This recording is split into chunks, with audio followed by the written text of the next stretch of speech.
On va continuer avec le sport. Le sport, il y a ceux qui en parlent, Samuel Olivier, et ceux qui en font.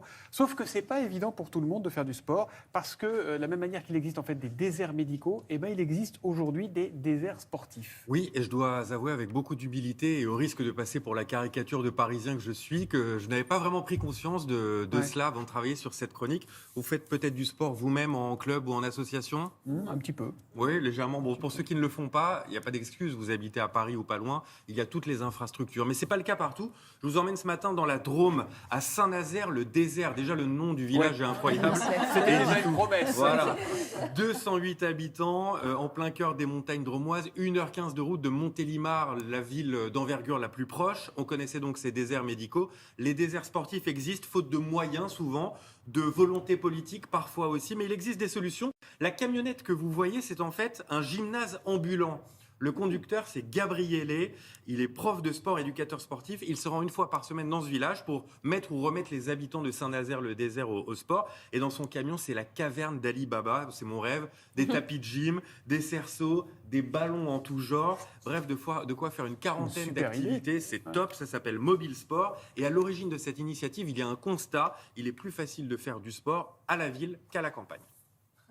Dans la ville, on a vraiment beaucoup plus de possibilités. Par exemple, dans la ville où j'étais avant, maintenant, il y a tellement d'enseignants que parfois c'est difficile aussi de trouver une salle pour pratiquer.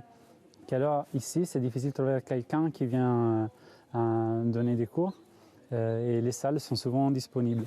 Intéressant ce que dit Gabriele dans le cas de Saint-Nazaire-le-Désert. Il y a la salle, c'est pas le problème, mais il manque le prof. Désormais, il est là et il assure 3 cours. Pour les personnes âgées, vous le voyez ici, de 65 à 82 ans. Pour les enfants aussi, parce qu'en dehors de l'école, des cours de PS, ils n'ont pas la possibilité de pratiquer du sport. Et puis en fin de journée, il y a aussi une séance de yoga pilates, mais plus que du sport, il s'agit surtout de se retrouver et créer un espace de contact pour lutter contre l'isolement. Tiens, écoutez le témoignage de Pierre. Pierre, il est retraité du ministère de la Défense. Et puis Catherine également, infirmière à la retraite. Elle est tellement à l'aise, Catherine, qu'elle se permet en interview de draguer le prof de sport. Ah ouais ? Jaloux. Hein. Je viens pour écouter un peu, rencontrer des gens.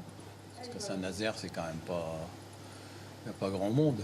Et moi, en fait, ça fait que 3 ans que je suis dans la région, je viens de la Marne. Donc c'est vrai qu'un petit village, les activités, il y a beaucoup moins de possibilités en fait. Si on veut faire du sport, à moins de faire 1 heure de route, il n'y a rien. Donc on trouve que ce système est très pratique. En plus, bon, on a un bon prof. Hein. Je passe la pommade. Hein. Catherine passe de la pommade et certains aimeraient en avoir plus. Georges, qu'on a rencontré par exemple, aimerait 2 séances par semaine. Bon, c'est vrai que 2 séances c'est mieux qu'une. En attendant, 17 camions sont en circulation un peu partout en France. L'objectif c'est 24 en 2024 parce que le sport, je le martèle ici même chaque matin, c'est bien plus que du sport. Eh ben, merci Samuel. beaucoup à vous, Samuel. Merci également, Sandrine.